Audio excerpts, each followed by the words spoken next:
Hello everyone, gardening with Anjali से मैं अंजलि भारद्वाज।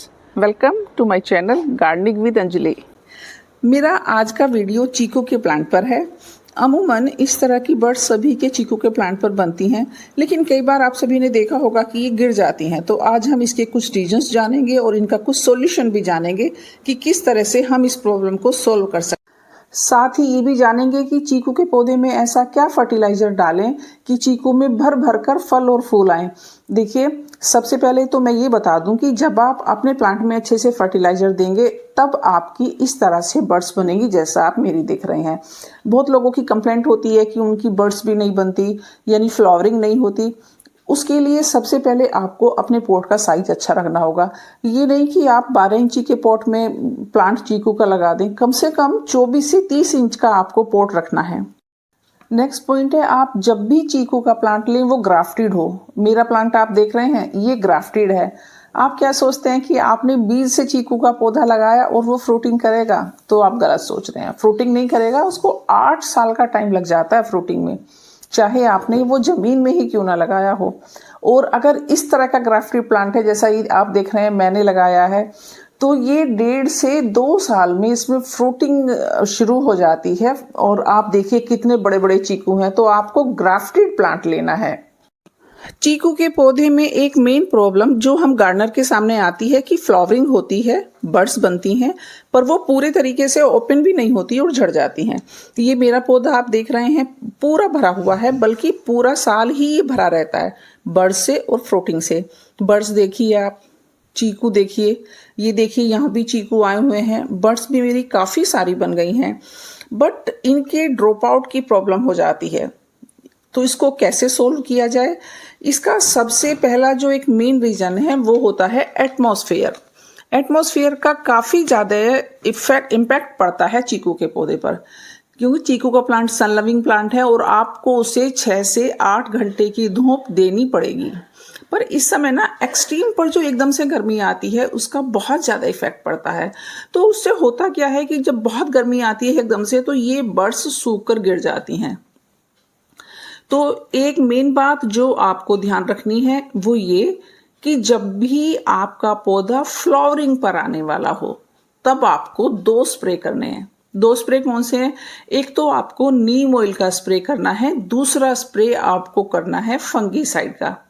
और ये स्प्रे आपको 1 वीक के अंतराल पर कर देने हैं। तो जब भी आप फंगीसाइड का स्प्रे करेंगे तो 1 लीटर पानी में 2.5 ग्राम की मात्रा लेकर पूरे पौधे को नहला दीजिए।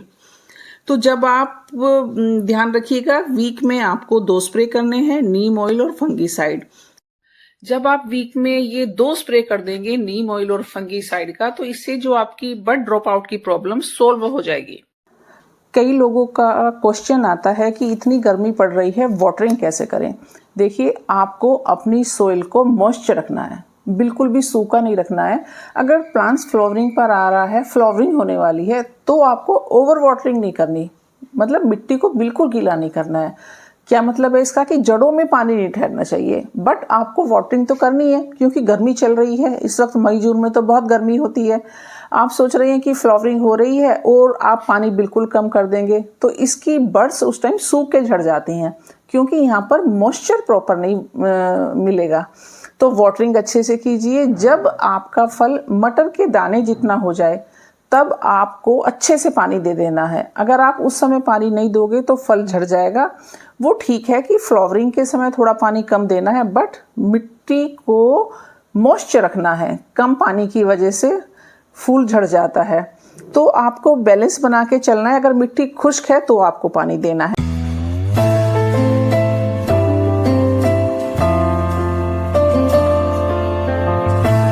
नेक्स्ट पॉइंट हमारा आता है फर्टिलाइजर। फर्टिलाइजर अच्छे से देना है।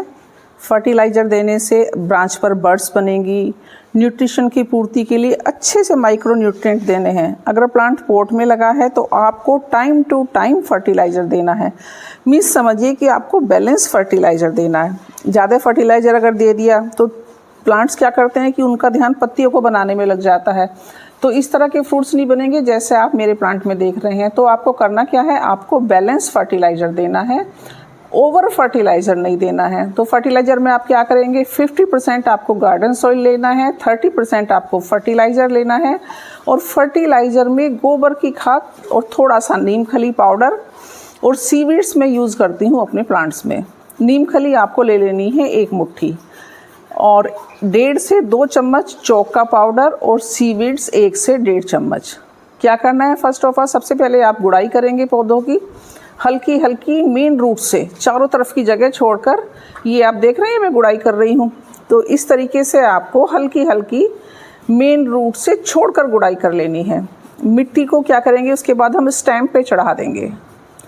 अब हमें फर्टिलाइज़र देना है। तो पौधे को फ्रूटिंग पे लाने के लिए एक तो आपको मैंने अभी जैसे आपको बताया गोबर की खाद देनी है, सीवीड्स मैं आपको बता चुकी हूँ, चौक का पाउडर, इनको मिक्स कर लेना है। और हाँ, एक बात आपको और ध्यान रखनी है कि स्टेम के पास आपको फर्टिलाइज़र नहीं देना है, इसके किनारे किनारे देना है। और ये मिट्टी जो हमने स्टेम पर चढ़ाई थी उसको अब हम नीचे कर देंगे और अब इसे दबाकर डीप वाटरिंग कर देनी है। तो आप समझे, स्प्रे हमने कर लिया है, फर्टिलाइज़र हमने दे दिया है और इसके बाद आप इसे सनलाइट में रख दीजिए। इंडोर में बिल्कुल भी ना रखें। अगर आपने अपने पौधे को इंडोर रखा तो आप बिल्कुल भी इससे फल नहीं ले पाएंगे। यानी आपको ये प्लांट ऐसी जगह रखना है जहां इस पर 6 घंटे की प्रॉपर धूप आए। फाइनली कुछ टाइम बाद आप देखेंगे कि इस पर बहुत सारी कलियां आ गई हैं। ये प्रोसेस आप किसी भी फूड प्लांट पर अप्लाई कर सकते हैं। हाँ, एक चीज़ और कि पॉलिनेशन आपको करना है, ब्रूश से आप पॉलिनेशन कर सकते हो, या क्या तरीका है कि बर्ड्स को हल्का सा पिंच करके भी आप पॉलिनेशन कर सकते हो। फ्रूट का साइज छोटा अगर है तो आप एप्सम साल्ट का ज़रूर यूज़ करें। एप्सम साल्ट मैं 2 बार देती हूँ, फ्रूट साइज छोटा है तब, और दूसरा हार्वेस्टिंग में 1 महीना रह जाए तब। तो मेरा पौधा आप देख रहे हैं कितनी बर्ड्स बन रही हैं, आप भी ऐसी फ्रूटिंग ले सकते हैं। बस इन बातों का ध्यान रखिए। मैंने आपको बताई हैं। मिलती हूँ नेक्स्ट वीडियो में नए टॉपिक के साथ। Thank you so much.